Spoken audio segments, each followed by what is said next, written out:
নমস্কার বন্ধুরা, আজকে আমি বানিয়ে নিলাম সয়াবিনের কষা। ভিডিওটা পুরোটা দেখুন, দেখলে ভালো লাগবে। ভালো লাগলে লাইক আর কমেন্ট অবশ্যই। আমি কড়াটা বসিয়ে দিয়েছি। এরপর এখানে দিয়ে দিলাম তেল সয়াবিনটা ভাজার জন্য। তেলটা গরম হতে এখানে দিয়ে দিলাম সয়াবিন। এরপর সয়াবিনটাকে একটু ভালো করে ভেজে নেব।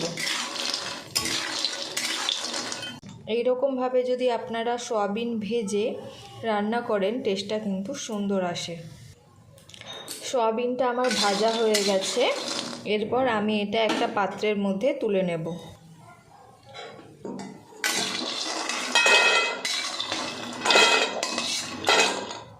এরপর সয়াবিনটা আমি জল দিয়ে ভিজিয়ে রাখবো। এতে করে সয়াবিনটা নরমও হয় আর তাড়াতাড়ি সেদ্ধও হয়ে যাবে। ওই একই কড়ার মধ্যে দিয়ে দিলাম আবারও তেল। আলুটা যাতে কড়াতে না লেগে যায় তার জন্য দিয়ে দিলাম নুন। কালারের জন্য দিয়ে দিলাম হলুদের গুঁড়ো। এবার সমস্ত কিছু ভালো করে মিশিয়ে নেব। আর এখানে দিয়ে দেব আলু। আলুটা এরকম আমি ছোট পিস করে কেটে নিয়েছি। সমস্ত আলুটা দিয়ে ভালো করে একটু নেড়ে চেড়ে এটা ঢাকা দিয়ে সেদ্ধ করে নেব।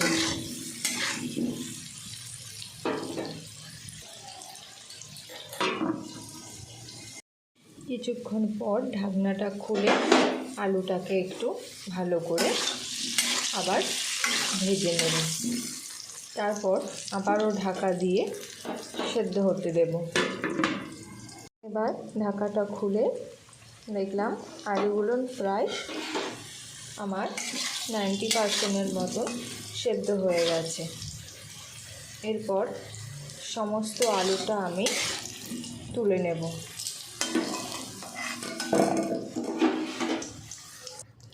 ওই একই কড়ার মধ্যে দিয়ে দিলাম আর একটু তেল, দুটো মিডিয়াম সাইজের পেঁয়াজ কুচি। পেঁয়াজটাকে কিন্তু ভালো করে ভেজে নিতে হবে।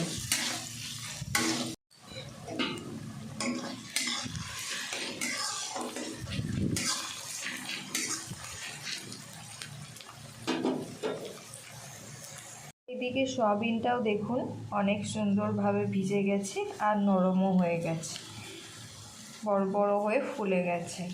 এতে করে কি হয়, সয়াবিনটা ঝোলেতেও তাড়াতাড়ি সেদ্ধ হয়ে যায়। পেঁয়াজটা আমার ভাজা হয়ে গেছে। এরপর এখানে দিয়ে দেবো একটা টমেটো কুচি। টমেটোটাকে আমি ছোট করে কুচিয়ে নিয়েছি। আপনারা যদি চান পেস্টও ব্যবহার করতে পারেন। এরপর এখানে দিয়ে দিলাম আদা বাটা আর দিয়ে দেব রসুন বাটা। গুঁড়ো মশলা হিসেবে আমি এখানে ব্যবহার করব হলুদের গুঁড়ো, লঙ্কার গুঁড়ো, জিরে গুঁড়ো, সবশেষে দিয়ে দিলাম ধনে গুঁড়ো। এবার সমস্ত কিছু ভালো করে কষিয়ে নিতে হবে। এরকমভাবে যদি আপনারা একবার সয়াবিন রান্না করে খান, মাংসর স্বাদ এই সয়াবিনের মধ্যেই পেয়ে যাবেন। মশলাটাকে ভালো করে কষিয়ে নিতে হবে।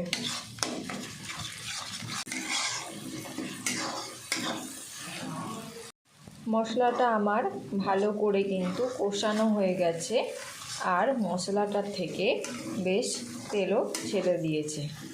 এই সময় আমি এখানে দিয়ে দেব ভিজিয়ে রাখা সয়াবিন। ফুচকা খাও।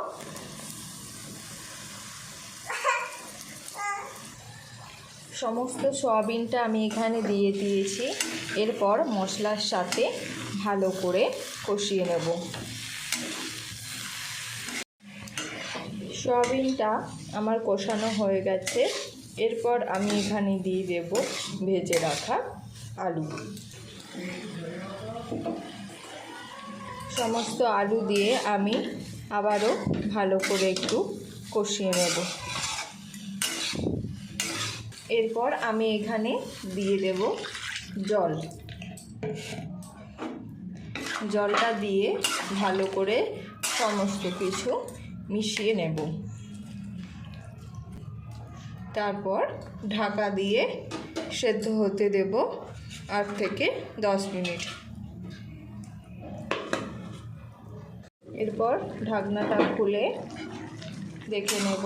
দেখুন বেশ কষা কষাই হয়েছে সয়াবিনটা। এরকমভাবে আপনারা অবশ্যই বাড়িতে একবার ট্রাই করবেন। আর সয়াবিনগুলো পুরো নরম স্পঞ্জি হয়ে গেছে।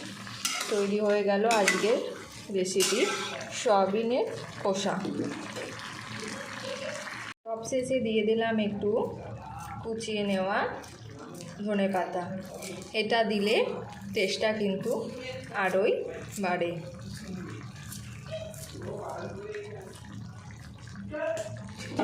এবার সমস্ত কিছু মিশিয়ে নামিয়ে নেব আমি।